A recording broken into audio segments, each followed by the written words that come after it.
기도하겠습니다. 전능하신 주 하나님,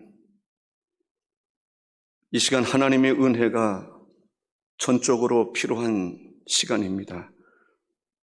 주의 말씀이 우리 마음밭에 새겨지는 옥토와 같은 마음에 심겨지는 축복을 허락하여 주옵시사. 말씀 속에서 지금도 살았고 운동력이 있는 하나님의 역사를 경험하게 하시고 그 역사 가운데 살아가게 하옵소서. 예수님의 이름으로 기도하옵나이다. 아멘. 요한복음 16장 33절에 보면 이것을 너희에게 이르는 것은 너희로 내 안에서 평안을 누리게 하려 함이라. 세상에서는 너희가 환난을 당하나 담대하라. 내가 세상을 이기었노라. 환난 때에도 여러분의 마음속에 주님이 주시는 평안함, 그 평안함을 누리실 수 있기를 바랍니다. 이것이 믿는 사람에게 주시는 하나님의 축복입니다. 세상에서는 너희가 환난을 당하나 담대하라. 평안하라. 환난 가운데서도 평안할 수 있는 사람, 그리스도의 영과 함께하는 사람입니다. 환난 가운데서도 담대할 수 있는 사람, 진정한 크리스찬만이 누릴 수 있는 축복인 줄로 믿습니다. 지난주에 천상에서 전쟁이 일어났습니다. 그 부분에 대해서 말씀을 드렸습니다. 천상에서 전쟁이 일어났어요. 용과 사탄과 미가엘 천사와 더불어 전쟁이 일어났어요. 용과 사탄을 추종하는 악의 세력과 천사장 미가엘과 미가엘을 추종하는 천사들이 전쟁을 한 것입니다. 그 전쟁에서 하나님의 편에 서 있는 미가엘과 그와 함께하는 천사들이 악한 영을 물리쳤습니다. 용을 물리친 거지요. 사탄을 물리친 것입니다. 할렐루야 아닙니까? 전쟁에서 천상에서 대승리가 이루어졌습니다. 그때 하나님의 음성이 들렸습니다. 하늘에서 음성이 들렸습니다. 12절에 그러므로 하늘과 그 가운데 거하는 자들은 즐거워하라. 그러나 땅과 바다는 화 있을진저 이는 마귀가 자기의 때가 얼마 남지 않은 줄을 알므로 크게 분내어 너희에게 내려갔음이라. 천상에서의 즐거움입니다. 하나님과 하나님과라고 하는 것보다는 하나님의 천사들과 하나님의 백성들이 천상에서 즐거움이 있었어요. 하나님은 어떤 상황 속에서는 항상 즐거우신 분이니까. 하나님에게는 거룩함이 있고 의로움이 있고 정직함이 있고 진리가 있고, 하나님에게는 하나님의 속성은 변함이 없습니다. 그런데 천상에는 천사장들이 있었고 또 천사장이 있고 또 하나님의 천사들이 있습니다. 그런데 거기에 반역이 일어난 거예요. 반역이로다. 그래서 사탄의 세력이 생긴 거예요. 마귀의 세력이 생긴 거예요. 하나님을 대적하는 무리들이 생긴 거예요. 그러니까 천상에서 하나님을 대적하는 무리들과 하나님의 편에 서 있는 천사들과 전쟁이 일어나는데 그 전쟁이 종식이 됐어요. 하나님의 천사들의 승리로 이어진 것입니다. 그때 천국에는 이제 질서가 딱 잡힌 거예요. 무슨 질서가 잡혔어요? 사탄은 끝났다. 사탄의 세력은 천상에서 역사할 수 없습니다. 그래서 천상에서는 기쁨이, 즐거움이 있는 거예요. 축제가 있는 거예요. 하나님을 온전히 영화롭게 하는. 이 사탄은 늘 참소하는 자라. 하나님을 영화롭게 하는 그 자리에서도 불평이 많아. 불만이 있어. 못마땅함이 있어. 이 마귀 사탄이 천상에서도 그러한 일을 한 것입니다. 욥기서에 볼 수 있는 것처럼 하나님에 대해서 이렇게 참소하고 부정적인 이야기하고, 이것이 바로 사탄이 하는 일이었습니다. 그런데 그 사탄이 하늘에서 쫓겨난 거예요. 사탄이 머무를 곳이 없는 거예요. 있을 곳이 없는 거예요. 천상에서 쫓겨난 거예요. 쫓겨날 때 그 표현을 보면 내 던짐을 받았다, 팽개침을 당한 거예요. 한번 생각해 보세요. 천상에서 실패한 이 사탄이 죽지는 않았어요. 그런데 내 팽개침을 당하는 아주 비참한, 쫓겨나는 그러한 신세가 된 것입니다. 그런 상황에서 하늘과 그 가운데 거하는 자들은 즐거워하라 라고 말씀하고 있습니다.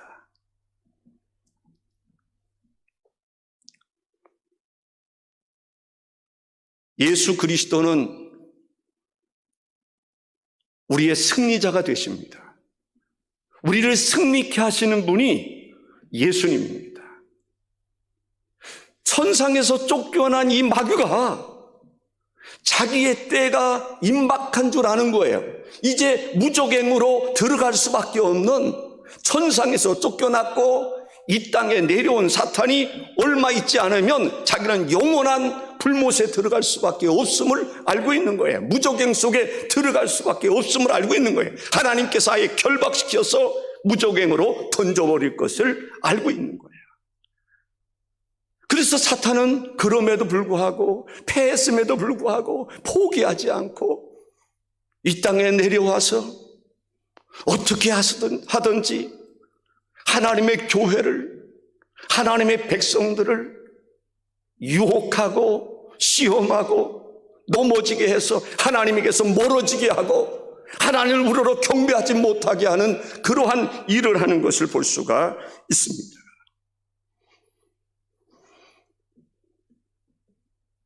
마귀는 자기의 때가 얼마 남지 않은 것을 알고 있습니다. 13절에 이렇게 말씀합니다. 용이 자기가 땅으로 내쫓긴 것을 보고 남자를 낳은 여자를 박해하는지라. 자기가 땅으로 내쫓긴 것을 보았어요. 내쫓김을 받은 것이죠. 그 용이, 사탄이 남자를 낳은 여자를 박해하는지라. 여자는 교회를 상징한다라고 이야기하고 있습니다.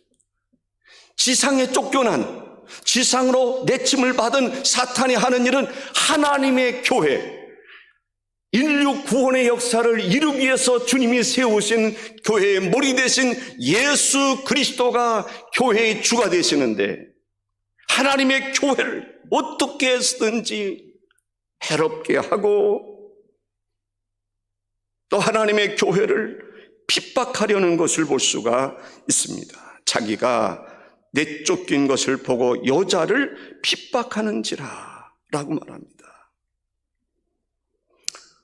이 땅에 사탄이 쫓겨났어요.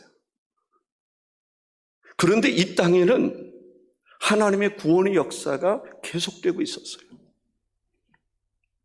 그런데 아직 한 가지, 세상 죄를 지고 가는 하나님의 어린 양이 아직 등장하지 않았었을 때가 있습니다. 그게 구약시대예요. 하나님의 아들 예수 그리스도께서 인간의 몸을 입고 이 땅에 왔을 때 사탄은 자기가 인간의 몸을 입고 오신 예수 그리스도를 죽일 수 있는 기회라고 생각한 거예요. 이때가 기회다. 예수님께서, 하나님의 본체 되신 예수님께서 인간의 몸을 입는 순간에, 인간의 몸을 입었다는 것은 제약이 있다는 얘기예요. 어떤 한계점이 있다는 것을 알고 있기 때문에 사탄이 또다시 기회를 보는 거예요. 예수께서 이 땅에 오실 때에 그 예수님을 삼켜버리고 싶은 거예요. 예수님을 없애버리고 싶은 거예요. 예수께서 베들레헴에 태어나셨을 때 사탄은 분명 헤롯에게로 들어간 거예요.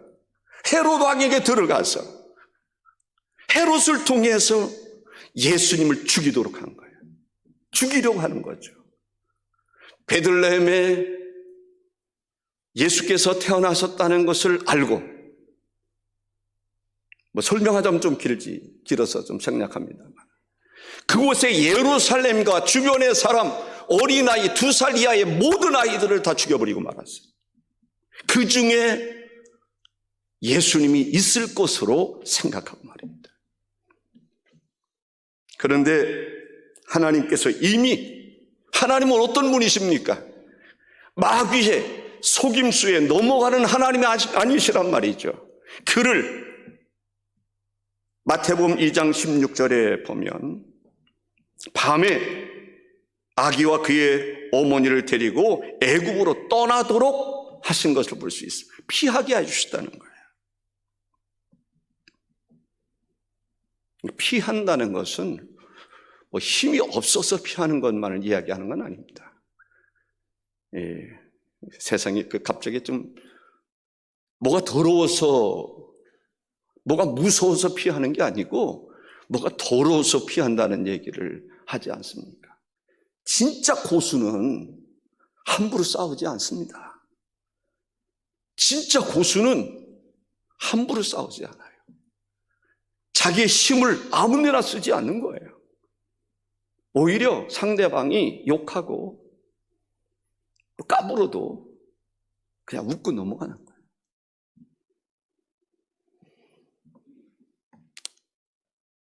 그래도 사탄은 거기서 중단하지 않고 여자를 핍박하려 했던 것을 볼 수 있습니다.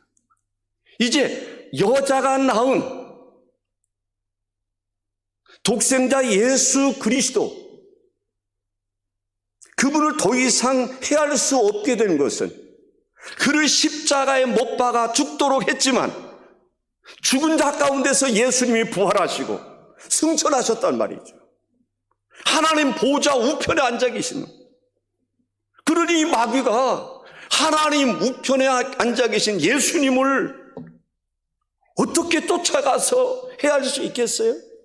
이미 거기에서 천사들과 더불어 싸워서도 실패한 존재인데 놓쳐버린 거죠. 놓쳤다라기보다는 사탄의 수가 낮은 거죠. 예수님을 죽이려고 했지만 죽이지 못하자 이제는 교회를 핍박하는 거예요. 이것이 바로 어느 시대라고 딱 이야기할 수는 없지만은 이 시대일 수도 있고 전의 시대일 수도 있고 앞으로 되어오는 시대일 수도 됐습니다. 그러나 성경은 항상 오늘 우리들에게 하시는 말씀이라고 볼 때에 지금도 사탄은 어떻게 해서든지 하나님의 교회를 교회되지 못하게 한다는 사실을 깨달을 수 있기를 바랍니다. 눈을 번쩍 뜰 수 있기를 바랍니다. 귀가 열릴 수 있기를 바랍니다. 영안이 열릴 수 있기를 바랍니다. 바라볼 수 있기를 바랍니다. 느낄 수 있기를 바랍니다. 핍박했다라고 하는 말은 쫓다, 추적하다라는 말입니다. 사탄이 교회를 넘어뜨리기 위해서, 성도들을 넘어뜨리기 위해서 추적하는 거예요. 쫓아다니는 거예요. 삼킬 자를 찾으려고 두루 다니며 삼킬 자를 찾으려고 찾아 나선다라는 이야기입니다. 사탄이 즐겨 사용하는 도구들이 있어요. 그 사람들이 누구냐? 권력을 가진 사람들, 정치하는 사람들입니다. 에베소서 6장 12절에 보면 우리의 씨름은 혈과 육을 상대하는 것이 아니요 통치자들과 권세들과 이 어둠의 세상 주관자들과 하늘에 있는 악의 영들을 상대함이라. 사탄이 즐겨 활용하고 있는 대상이 누구냐? 통치자들. 그 사람이 어떤 사람이든지 통치자들을 통해서 사탄이 역사합니다. 권세를 가진 사람들을 통해서 사탄이 역사합니다. 이 어둠의 세상 주관자들, 이 어두운 세상에서 왕노릇하는 사람들, 세상의 불의를 무기로 삼는 사람들, 이 사람들이 사탄이 가장 즐겨 사용하고 있는 도구들이라고 볼 수 있습니다. 하늘에 있는 악의 영들, 그 영들이라고 소개하고 있습니다. 우리 성도들은 때로는 그리스도인으로서 사탄의 계략과 사탄의 술수와 사탄의 역사로 인해서 고난을 당할 수 있습니다. 환경이 좋지 않을 수 있습니다. 그럴 때 하나님의 백성들은 어떠해야 되느냐? 강하고 담대하라. 주 안에서 평안을 누려라 라는 것입니다. 어떤 환경 속에서도 평안을 누릴 수 있어야 돼. 예수 안에 있으면, 주의 날개 아래 거하면 평안한데, 예수 안에 거하지 못하고 주의 날개 아래 거하지 못하면 불안해요. 초조합니다. 제정신이 아니에요. 하나님의 말씀이 들어오지 않습니다. 기도의 깊이가 헤아릴 수가 없어서 깊이 속에 들어갈 수가 없습니다.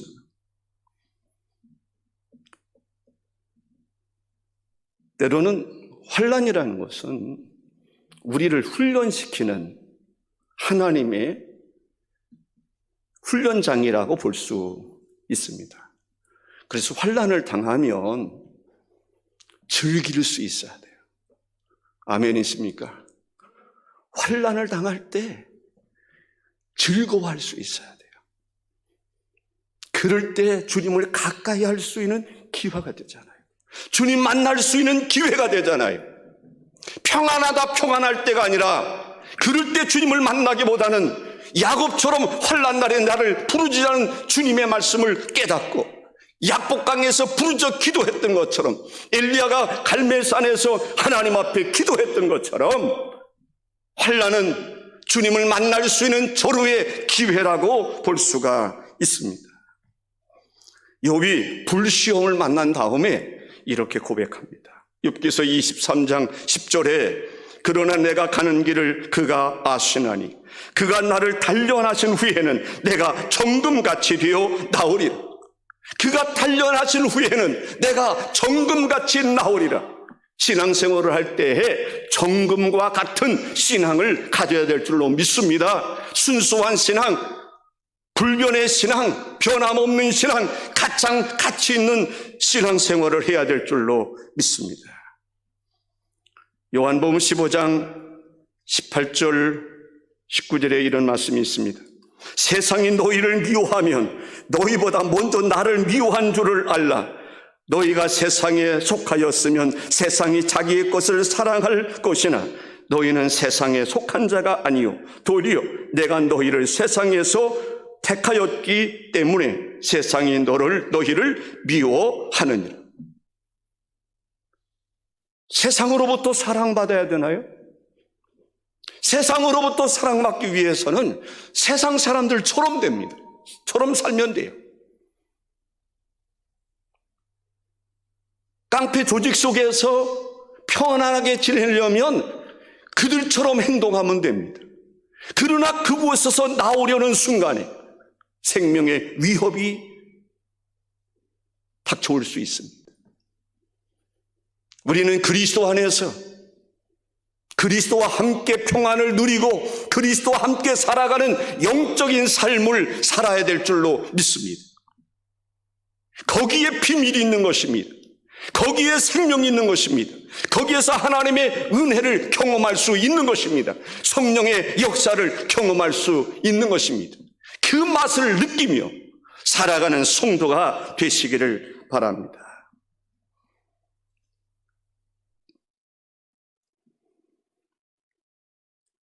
환난을 당할 때에 시편 50편 15절에는 환난 날에 나를 부르라 했습니다. 코로나, 이것은 사실은 요한계시록에서 말하는 환난하고는 거의 근처도 안 가는 것이다라고 저는 생각을 해요. 이 코로나 문제 때문에 교회가 흔들린다면 앞으로 닥쳐올 더 큰 환난이 있을 때 어떻게 감당하겠습니까?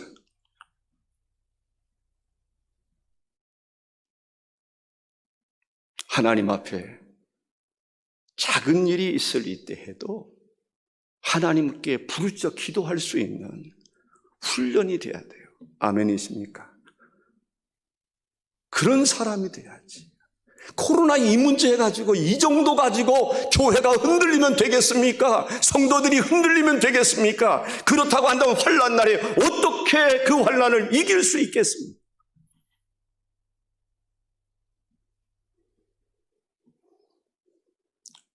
마태복음 5장 10절 이하에 보면 의를 위하여 박해를 받은 자는 복이 있나니 천국이 그들의 것임이라. 나로 말미암아 너희를 욕하고 박해하고 거짓으로 너희를 거스려 모든 악한 말을 할 때에는 너희에게 복이 있나니 기뻐하고 즐거워하라. 하늘에서 너희의 상이 큼이라. 환난을 당할 때에 담대할 수 있기를 주의 이름으로 축원합니다. 담대하시기 바랍니다. 담력을 좀 키우실 수 있기를 바랍니다. 옆 사람 그냥 말은 하지 마시고 눈빛으로 담대합시다. 한번 얘기해 보시면 좋을 것 같아요. 담대할 수 있기를 바랍니다.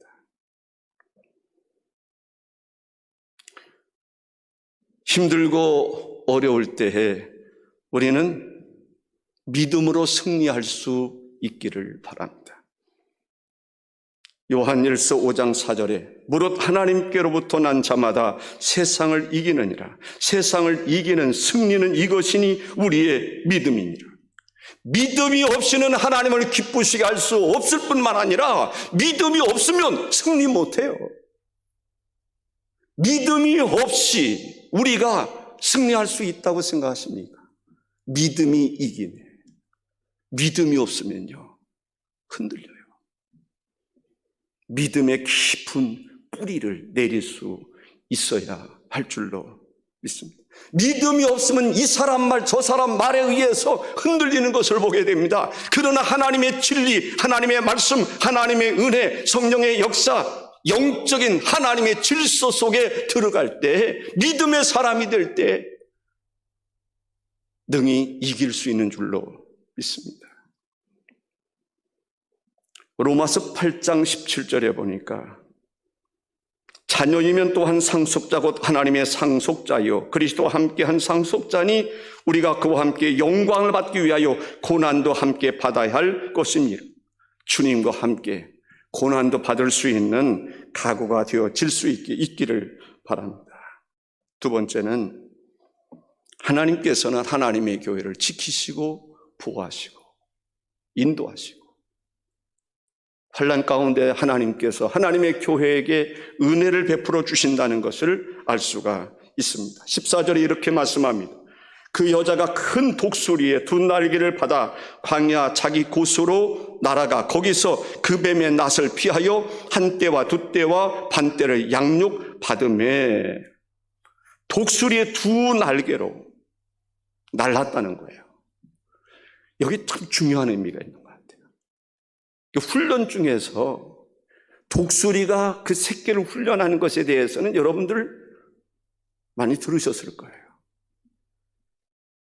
그 독수리 그 날개로 독수리 새끼를 업고 그 너풀거리는 그 날개로 가다가 떨어뜨리고 또 애써서 날아가려고 힘쓰는 그 독수리 새끼를 다시 날개 업고 또 높은 곳으로 가서 또 떨어뜨리고 그게 훈련입니다. 이동하는 거예요. 이동하는 거. 이동하고 훈련시키고 이동하고 훈련시키고 새끼는 처음에 얼마나 힘들겠어요. 얼마나 불안하겠어요. 그러나 갈수록 자신감이 생기는 것입니다. 새끼도 갈수록 기류를 타고 창공을 날아갈 때 그 스릴은 무엇으로 느낄 수 있겠습니까? 그 다음에는 두려울 것이 없는 것입니다. 하나님께서 하나님의 교회를 훈련시키시는데 양육시키시는데 양육하시는데 독수리 두 날개로 훈련의 장소까지 이동하시고 그 광야에서 정해진 그곳에서 훈련을 시킨다는 거예요. 하나님의 교회는 훈련되지 아니하면 환난 날에 극복할 수 없습니다. 이길 수 없습니다. 철저하게 양육받을 수 있어야 됩니다. 여기도 보면요, 그래도 양육받은 사람들이 이곳에 남습니다. 훈련받은 사람들이 남습니다. 양육받지 못한 사람들은 영적인 환난이 닥쳐왔을 때 이길 수 없는 거예요. 그래도 양육받은 사람이, 훈련받은 사람이 전쟁터에 나가도 잘 싸울 수 있는 것입니다. 적들을 보면서도 두려워하지 않고 싸울 수가 있는 것입니다. 요즘 그 뉴스거리 가운데 하나가 벨기에 공주 엘리자베스 공주에 대한 이야기입니다. 왕위를 계승할 수 있는 서열 1위 엘리자베스 공주. 그런 드레스 대신에 군복을 입었습니다. 왕실의 전통을 따라서 호된 훈련을 받기 위해서 사관학교에 입학을 한 것이죠. 보니까 타이야를 들고 일어났다 앉았다 타이야를 들고 훈련을 합니다. 사진을 보니까 총을 쏘는 이러한 훈련도 하는 모습을 사진으로 본 일이 있습니다. 땅을 막 기어다니는 그러한 훈련을 받는 모습을 본 적이 있습니다. 벨기아 왕위 계승 서열 1위입니다. 18살 엘리자베스입니다. 그는 다른 사람과 차별을 되지 않고 왕위를 이어받을 사람이라고 해서 1위 서열을 가지고 있다고 해서 훈련을 다른 사람에 비해서 조금 더 약하게 받거나 열애하거나 그렇지 않는다는 거예요. 물론 누군지는 모르겠지만 그를 경호하기 위해서 그를 지키고 있는 사람은 항상 있습니다. 그러나 차별하지 않고 스스로 자원해서 그 훈련을 받게 되는 것입니다. 공주의 아버지인 필리프 국왕도 그 훈련을 받은 것입니다.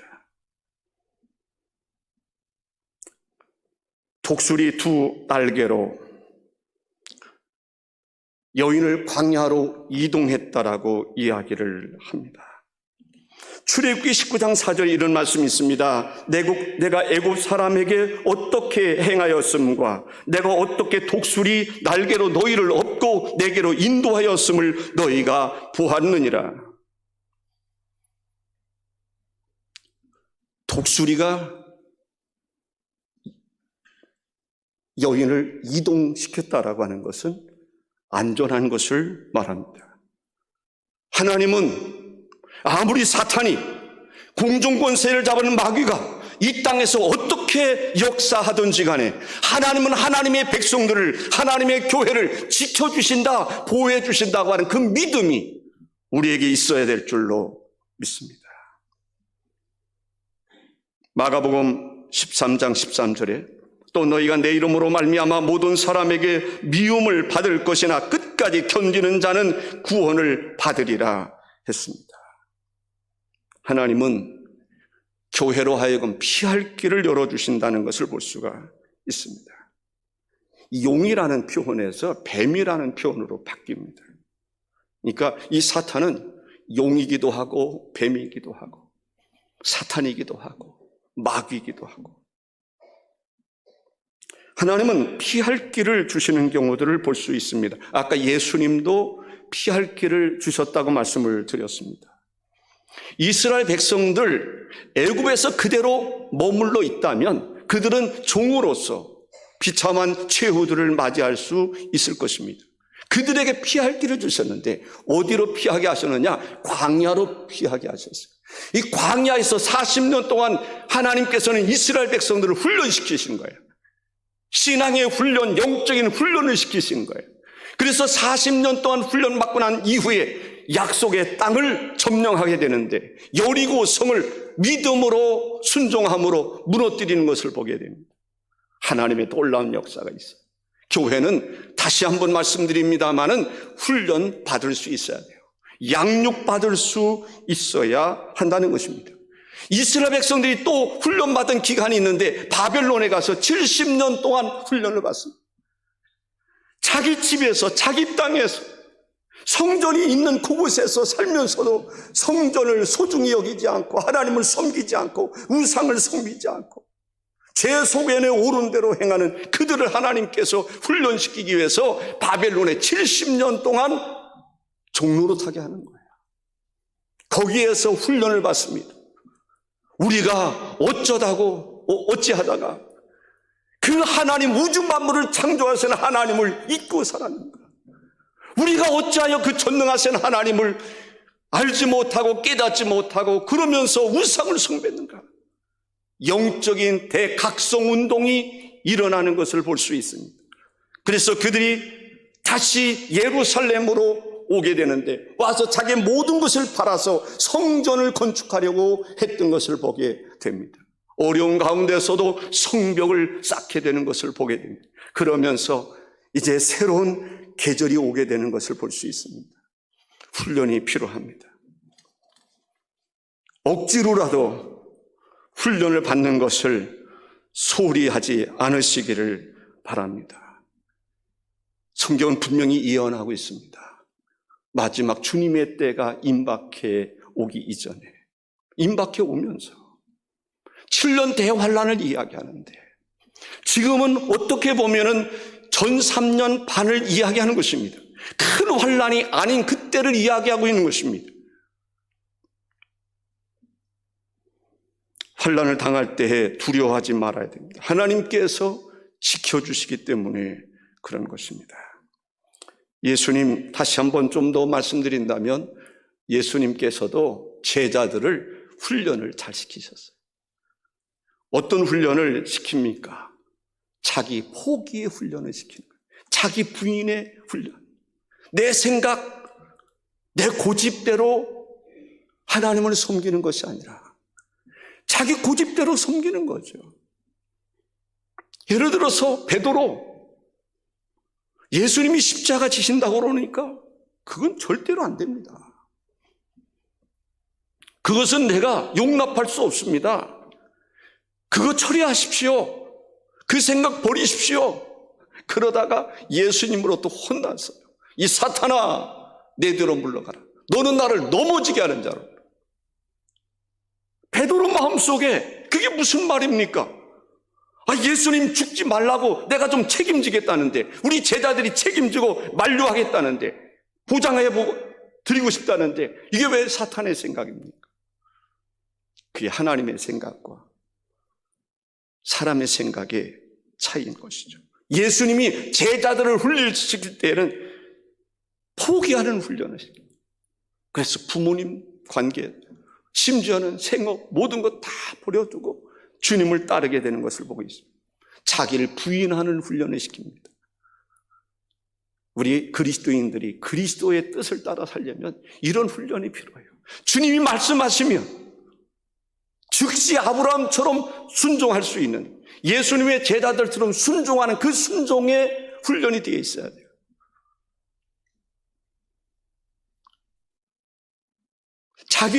자기 생각을, 자기가 가지고 있는 지식과 경험을 부인할 수 있는 훈련이 되어 있어요. 십자가를 지는 훈련을 받아야 하는 것입니다. 예수님은 그 제자들과 함께 병 고치는 것도 가르쳐 주시고, 친히 모든 것을 보여주신 거죠. 귀신 쫓아내는 것도 보여주시고, 풍랑을 잔잔하게 하시는 것도 보여주셔서, 그래서 제자들이 이제 믿음의 폭이 커지는 거예요. 귀신 들린 사람, 예수님이 고치셨지 않습니까? 귀신 쫓아내지 않았습니까? 그들의 사역 속에 귀신이 물러갑니다. 그들의 사역 속에 죽은 자가 살아납니다.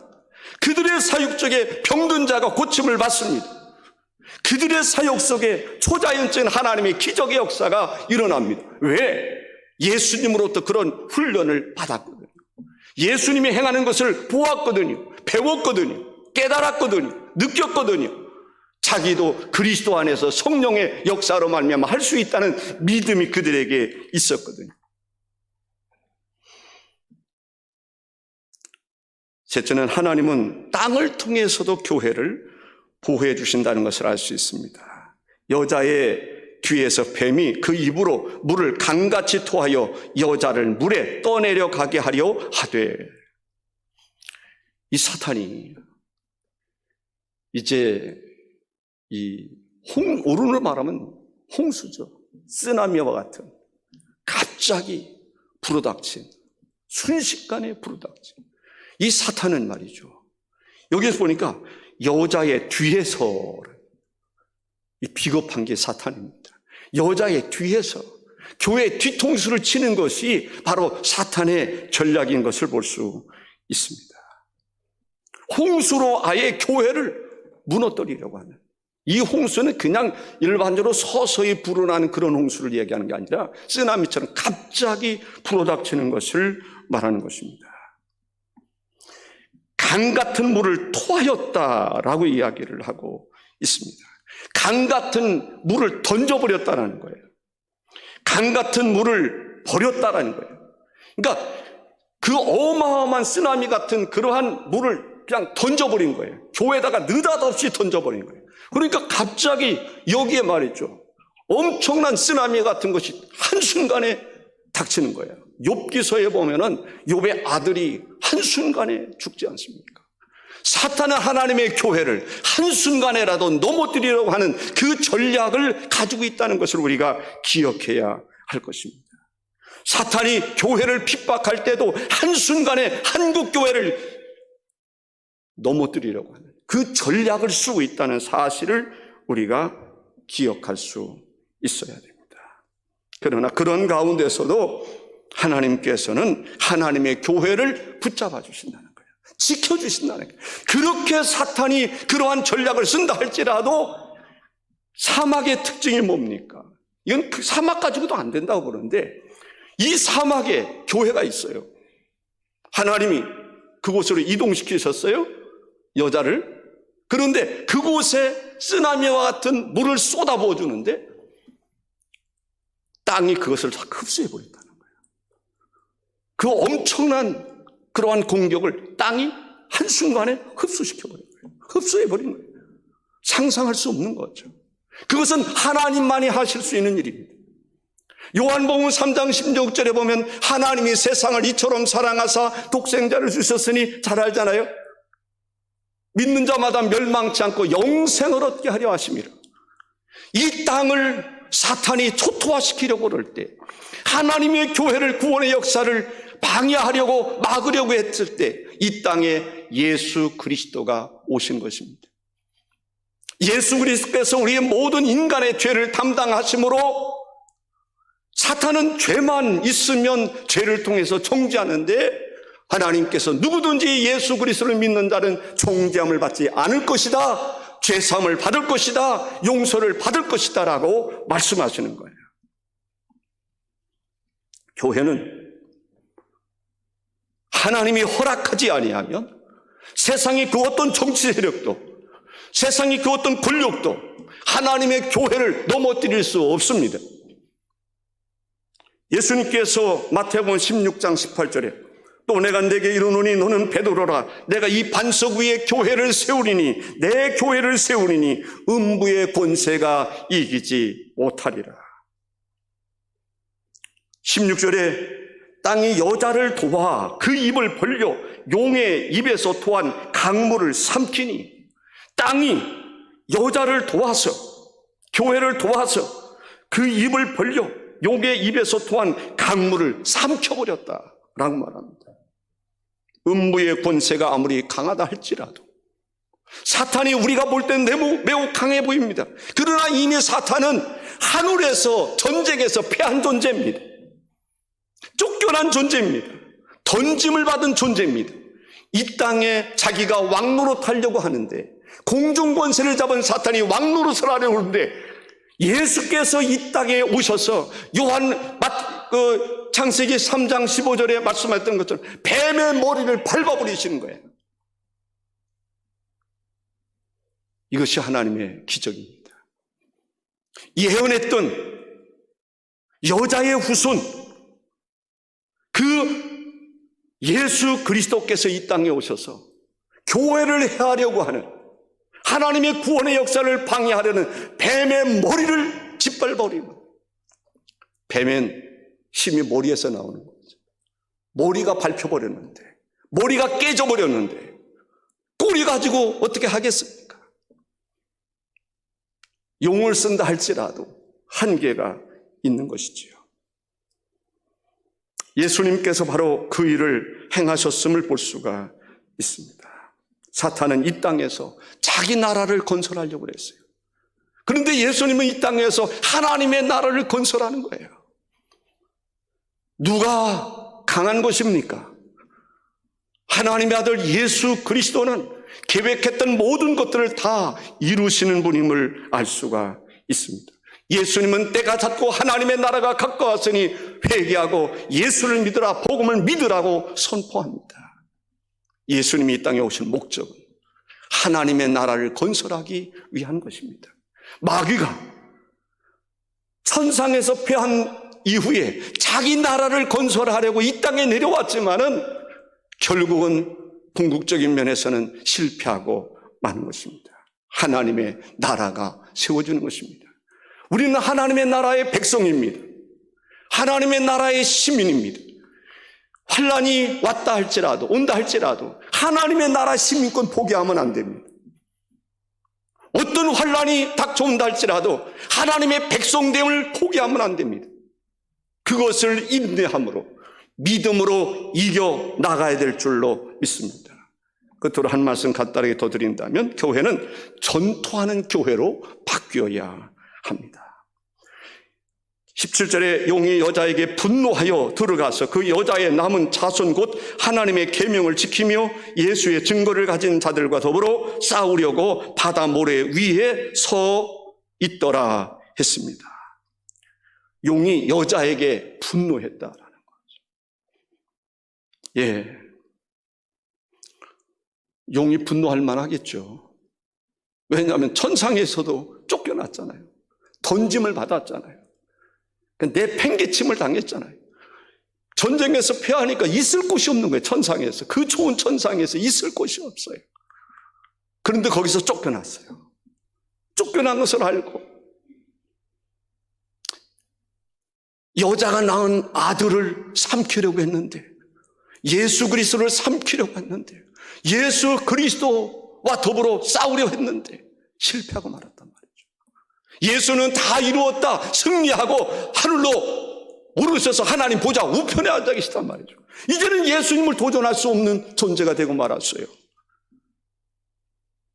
이제 여자인 교회를 어떻게 해서든지 무너뜨리려고 그러는데, 교회의 머리가 누구십니까? 예수 그리스도이신 것입니다. 예수 그리스도께서 교회를 붙잡고 계시고 예수 그리스도께서 교회를 품어주시고 지켜주시니까 사탄은 더 이상 승리할 수가 없는 것입니다. 그러니 사탄이 분노할 수밖에 없는 것이죠. 여자가 해산하려 할 때 아이를 삼키려 했지만 결국 삼키려 했지만 삼킬 수가 없었습니다. 번번이 실패했던 이 사탄이 이제는 전쟁을 선포하게 되는 것을 볼 수가 있습니다. 그 전쟁의 대상이 누굽니까? 하나님의 계명을 지키는 자들과 싸우려고 하는 거예요. 예수의 증거를 가진 자들과 더불어 싸우려고 바다 모래 위에 서 있더라. 우리가 아셔야 돼요. 사탄이 누구를 공격합니까? 하나님의 계명을 지키는 자. 하나님의 계명을 지키는 자를 넘어뜨리려고 한단 말이죠. 계명을 지키지 않는 사람을 넘어뜨리려고 하는 게 아니에요. 말씀대로 살지 않는 사람을 사탄이 공격하지 않습니다. 사탄은 꼭 공격의 목표가 분명해요. 하나님의 말씀을 지켜 행하는 자를 공격합니다. 그런데 사람들은 공격 안 받으면 평안하다고 생각하는 거예요. 공격 안 받으면 그게 복이라고 생각할지 몰라요.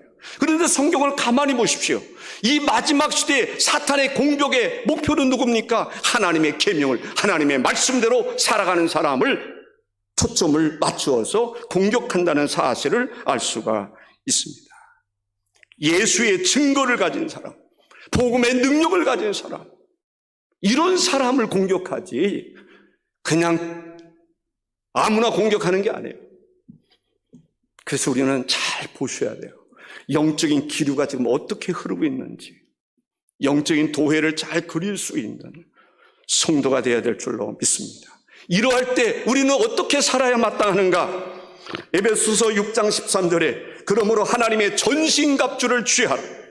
이는 악한 날에 너희가 능히 대적하고 모든 일을 행한 후에 서기 위함이라.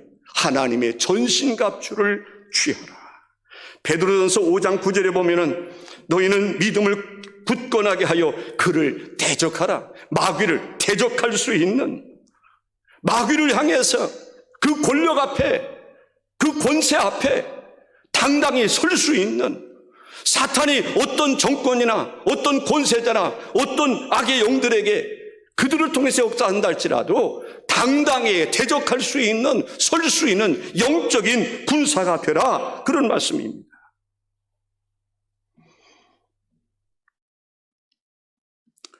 뱀이 또요, 여자의 남은 자손들까지도 공격하는 것을 보게 됩니다. 여자의 남은 자손, 모든 성도들을 공격하는 거예요.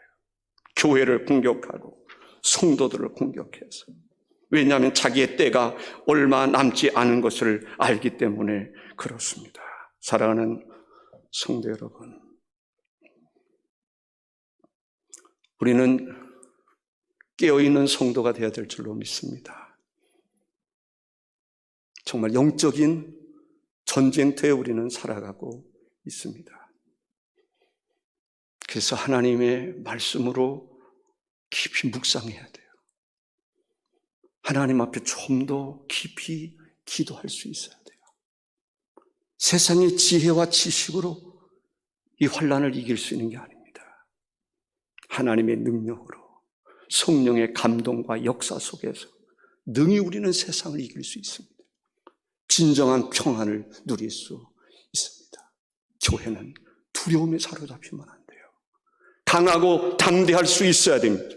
하나님의 진리에 든든히 서 있는 교회가 마지막 시대에 구원의 방주에 들어가고 하나님 나라의 기쁨을 같이 기뻐하고 즐거워하게 되리라고 믿습니다. 기도하십시다.